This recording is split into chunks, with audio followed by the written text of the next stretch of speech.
Hey everybody, welcome to Mainly Movies. The official trailer for the upcoming MCU movie Spider-Man Far From Home was just released today, coming right on the heels of Endgame.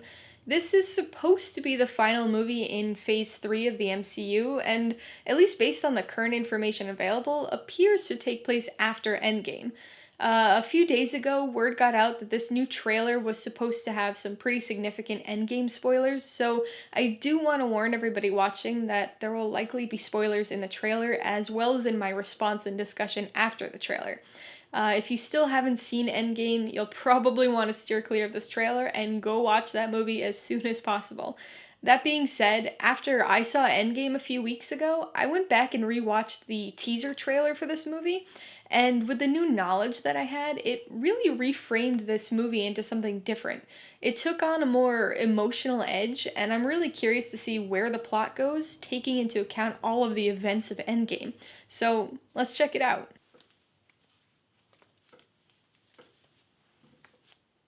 The Spider-Man Far From Home trailer is about to play, but if you haven't seen Avengers Endgame yet, stop watching because there's some serious spoilers about to come up. But if you have seen Avengers Endgame, enjoy the trailer. Everywhere I go, I see his face. I just really miss him. Jumping right into the spoilers. I don't think Tony would have done what he did if he didn't know that you were going to be here after he was gone.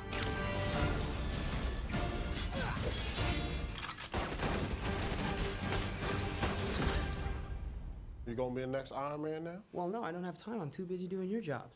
Oh. I'm kidding. Look, keep up the good work because I am going on vacation.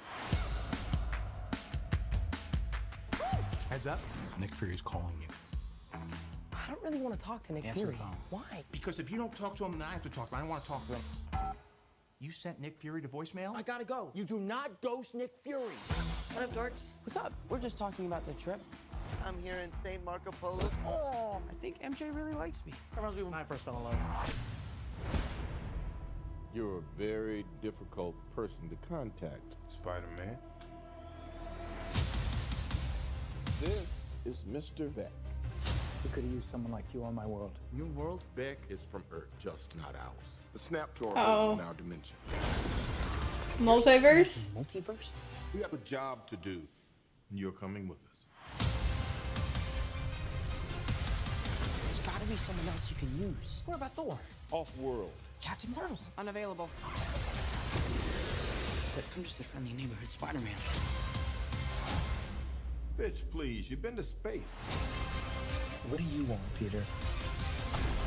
I want to go back on my trip with the girl who I really like and tell her how I feel. MJ, I am Spider-Man. No, of course I'm not. I mean, it's kind of obvious. You're right, you may not be ready, but this is my responsibility. Saving the world requires sacrifice. Sometimes people die. Oh my God. I just always feel like I'm putting my friends in danger. The world needs the next Iron Man. You going to step up or not?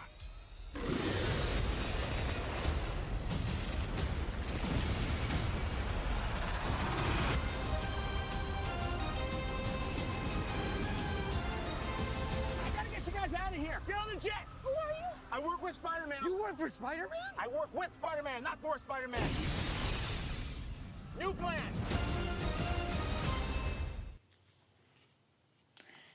Okay. I like that one. That was pretty good. I mean, I knew I was going to be watching this movie eventually anyway, but that was a little bit better than the teaser trailer. It had a little bit more to it. Obviously brings in that emotional side. Definitely spoilers from Endgame here.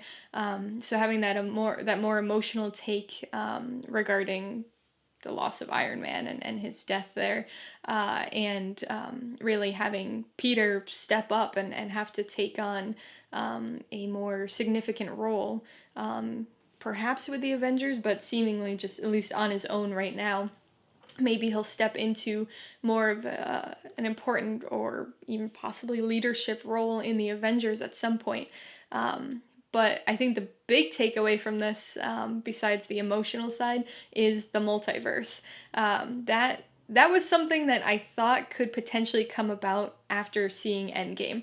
I kind of predicted it in my my Endgame review, where I thought that by them going back and having all the different timelines and even just the snaps, there could be possibilities and room for things to come from that.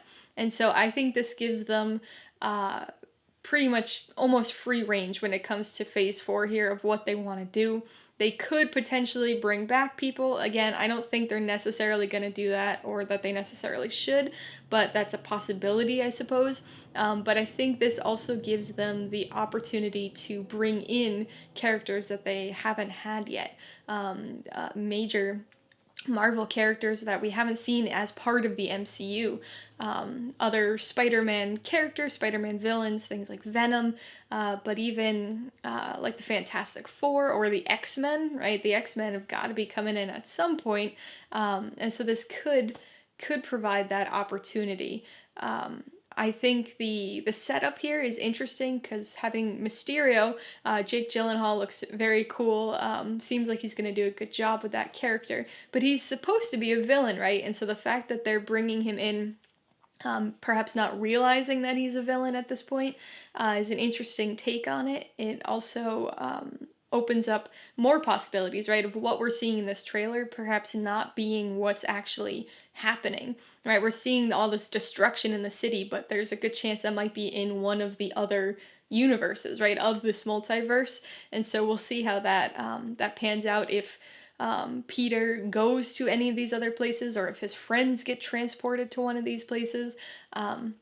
It seems cool. I'm interested to see how they'll end up handling the whole 5 years later thing, because it seems like his core group, right, his best friend there, MJ, and then his rival, his enemy there, are kind of the same age still.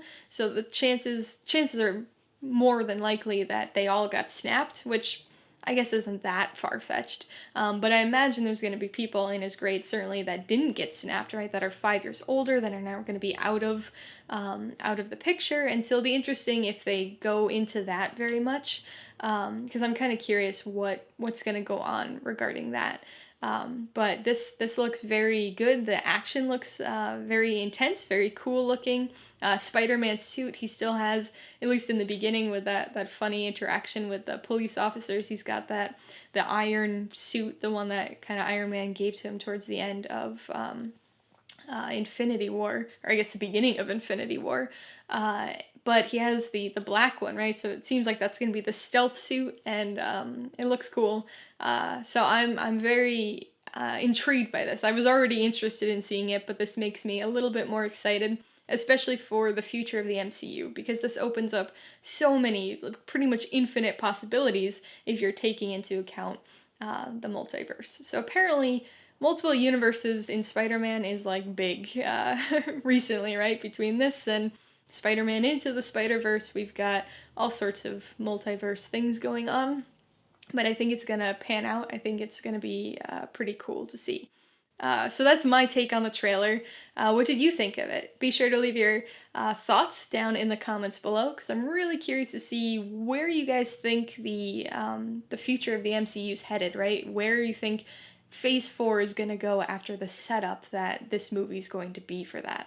Alright, so if you got some enjoyment or insight out of this reaction, I'd appreciate it if you hit that like button. And if you haven't done so already, please hit subscribe while you're at it so you can see more videos like this, as well as movie reviews.